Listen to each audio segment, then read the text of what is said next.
Good morning to everybody. Good afternoon from Dubai. I'm delighted to speak to you. Spangler looks great, actually, from this vantage point. Last time I was there actually to attend the graduation of my husband from HBS. And I'm absolutely delighted that I can now say to him, you may have gone to HBS as a student, but I was invited to speak there. So thank you so much for promoting gender equality in my home.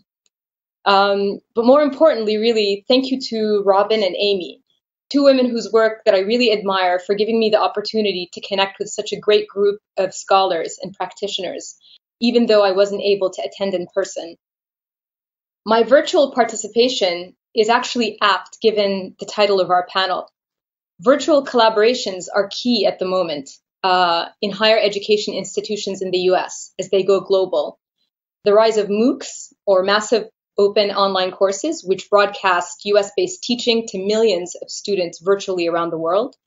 The increase in cross-border teaching and research at universities, international research centers and branch campuses of US universities like the one that I teach in Abu Dhabi. Globalizing curricula of US-based students by adding modules that require international study, travel, or work. An example of this is one actually from HBS. I don't know if you can see this, but basically it's a little kind of a flyer that shows how global HBS is at the moment. Apparently you have 1/3 foreign students. There's a map here which shows 8 global centers for research: California, Buenos Aires, Istanbul, Paris, Mumbai, Shanghai, among others. And apparently 60% of the cases at HBS are also global. HBS is certainly not alone. Hundreds of other American universities are experiencing the same thing. So it's predicted that more and more international and global collaborations are likely to happen in coming years. So in this context, what can global collaborations between women achieve? In my talk, I'm going to focus on 3 points. The first is that global encounters can produce positive collaborations. The second is that global collaborations require authentic engagement. And the third is that global collaborations are a form of power. And in addressing these points, I'm going to refer to my own experience and also some of the research that I've conducted, but I'm not going to provide a lot of detail on the research because I was told to sort of stick to a TED Talk format and really focus on big picture issues that can hopefully facilitate and enrich a dialogue among the group. So in terms of the first, which is that global encounters can produce positive collaborations, going back to 2006, I had a really unique opportunity to help set up the first gender and public policy program in the Arabian Gulf region. At the time, I was just a young woman from Saudi Arabia who had received her PhD from a Western university. And I occupied a really liminal space, sort of as a bicultural person who was able to straddle multiple worlds. And establishing a program like this was really great, partially because I was a closeted feminist at the time, now very open, but also a really great opportunity because it was a startup institution. It had good funding and aspirations to be a regional reference point for work on gender and public policy in the Arab world. So this meant that we could engage with local and global collaborations in research, teaching, and programmatic work. And I wanted to share with you an example. We helped support a research conference organized by what is equivalent to a Ministry of Women's Affairs in Dubai, called the Dubai Women's Establishment. This is a picture that I hope you can see from that conference. One person that you might recognize sitting in the middle over here is Kathleen McGinn, who was a speaker at this conference. We also organized multi-year teaching collaborations with certain institutions or programs. So this one, for example, is an image of a group who participated in a leadership development program called Negotiating for Leadership, which we designed jointly with Iris Bonet from the Women in Public Policy program at the Kennedy School. It was a really, really great group of women that came from all over the region. Business women, heads of women's sections of chambers of commerce, entrepreneurs. And if you look closely at the picture, you probably feel a little sorry for this guy because he was the only guy in the room. But it was such a fantastic opportunity because many of the people that we invited, like Kathleen or Iris, were people who were very thoughtful about engaging with this opportunity.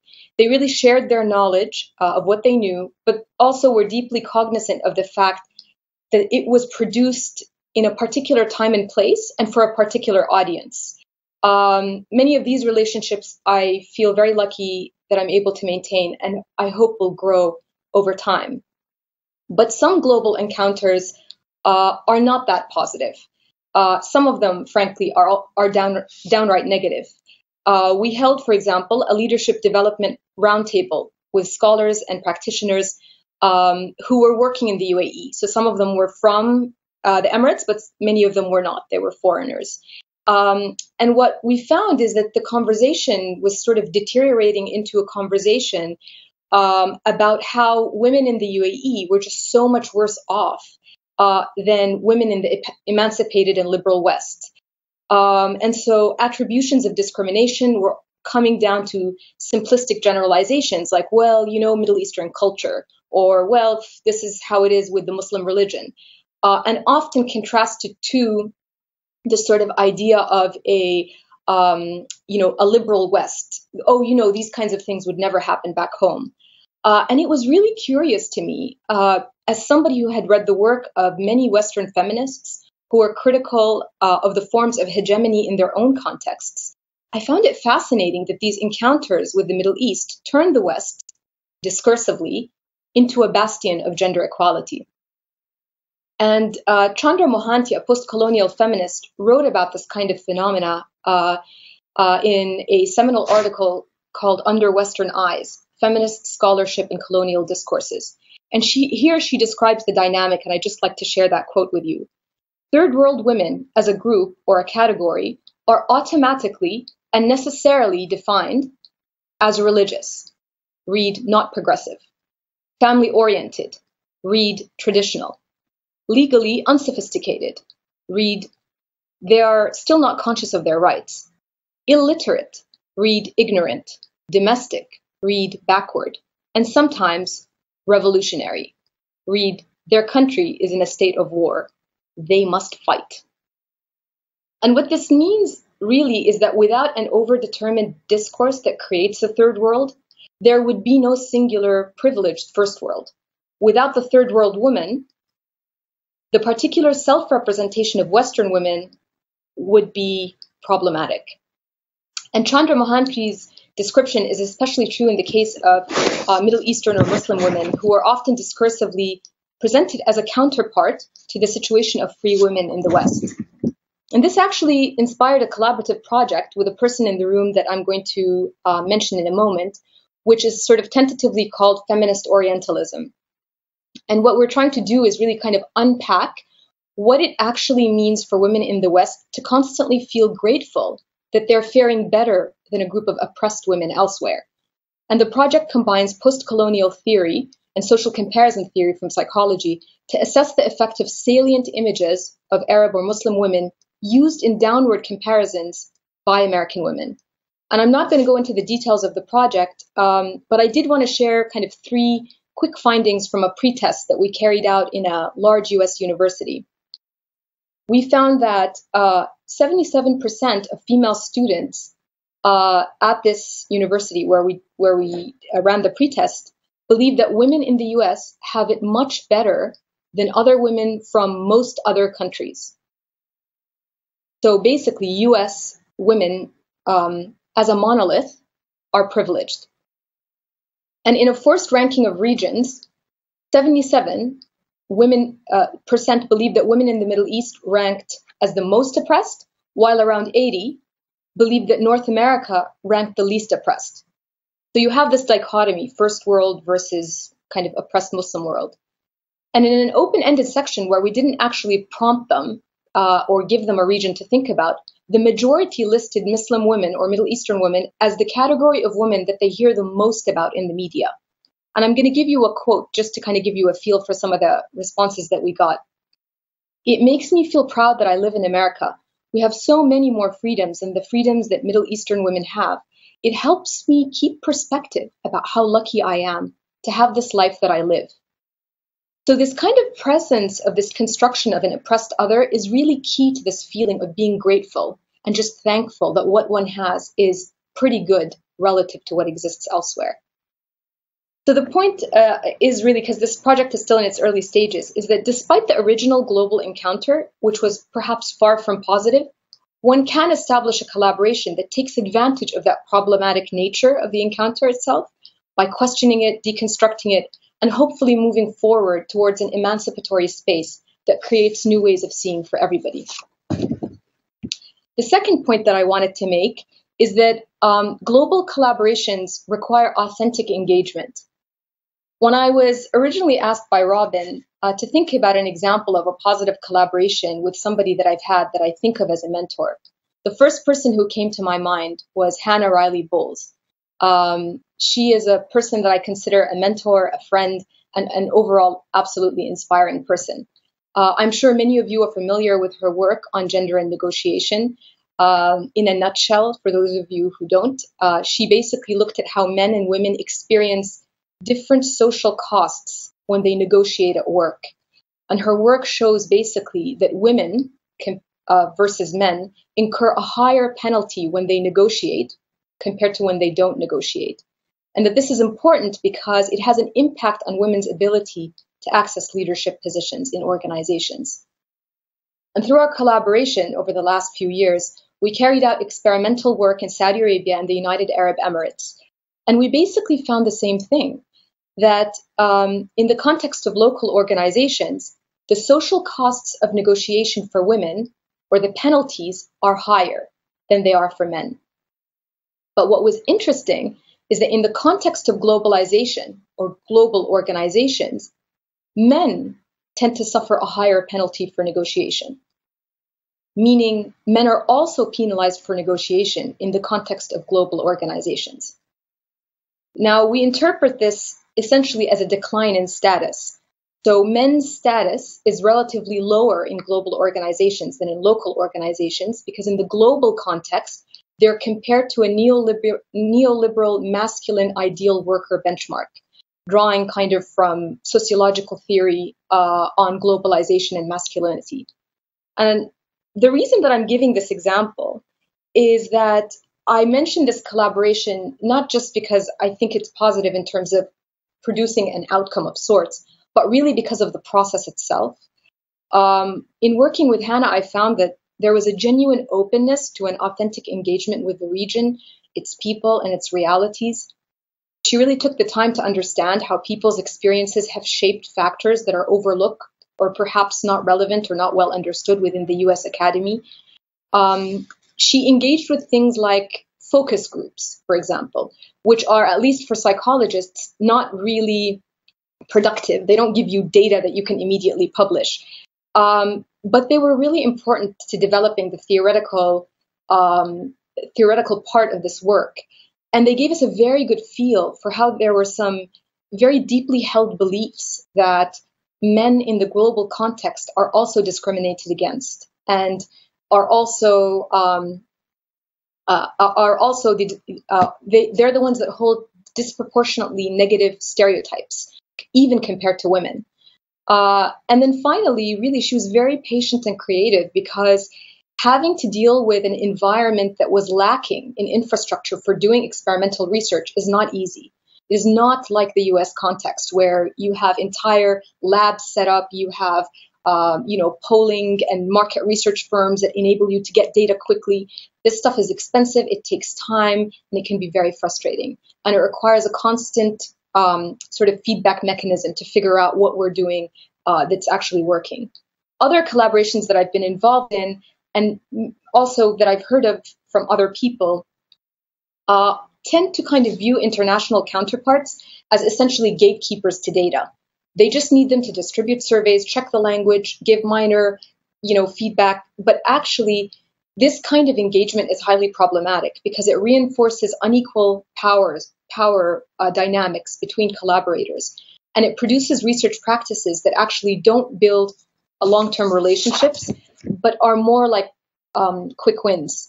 A real collaboration requires genuine engagement with people's realities, both in terms of the collaborators, but also in terms of the participants in the research. And then the third and last point that I wanted to make is that global collaboration is power. When I conducted my doctoral work in Saudi Arabia on the experience of working women in Saudi Arabia many years ago, I was specifically looking at predictors of their life satisfaction and their well-being. And I did my field work through interviews and surveys over the span of 4 visits to Saudi Arabia between 2001 and 2004. And I introduced my research project as this is part of a doctoral dissertation in the Department of Experimental Psychology at Oxford. The goal is to understand the experiences of working women in Saudi Arabia for purely research purposes. All participants were promised that the information that they provide or that they give about themselves or their organizations are anonymous and will be confidential.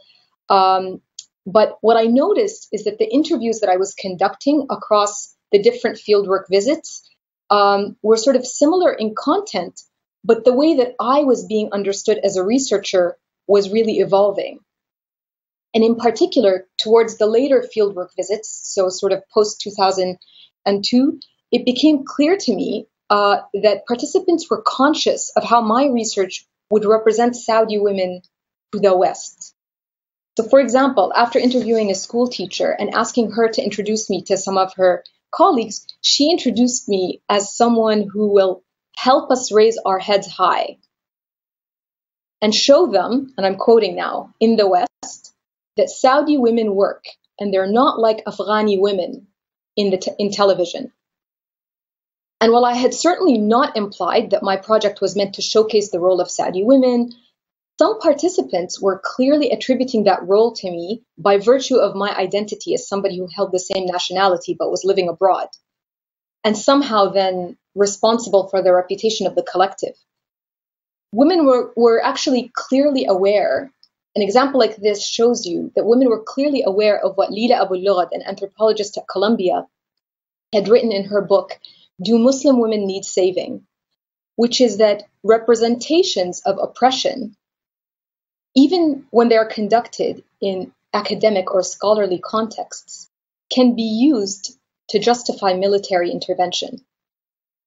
And so research participants were well aware that the data will be ultimately somehow impacting discourses about them in the media and in the social world beyond the scholarly circle that I thought I was writing this research for.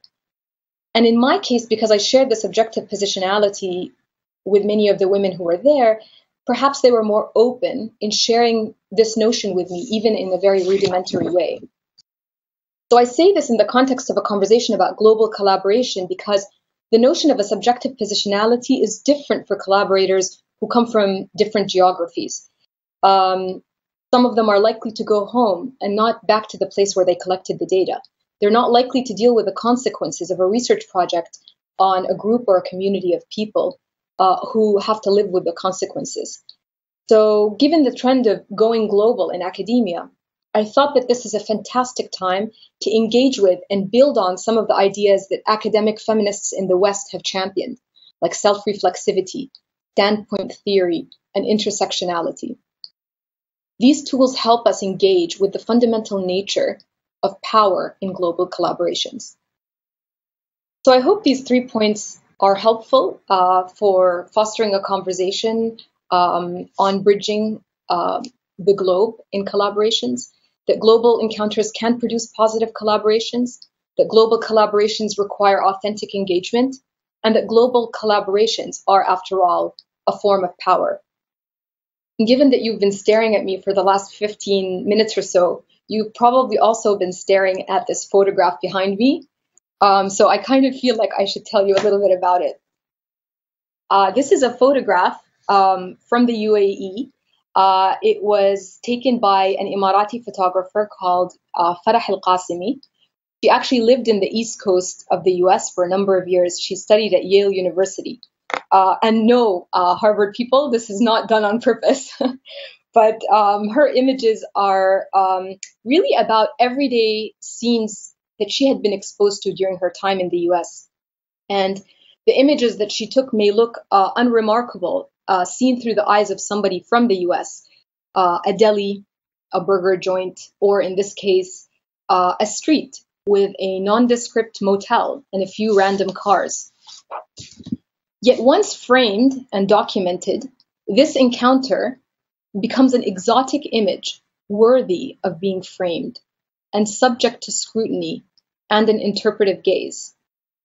And global collaborations can pretty much do the same thing.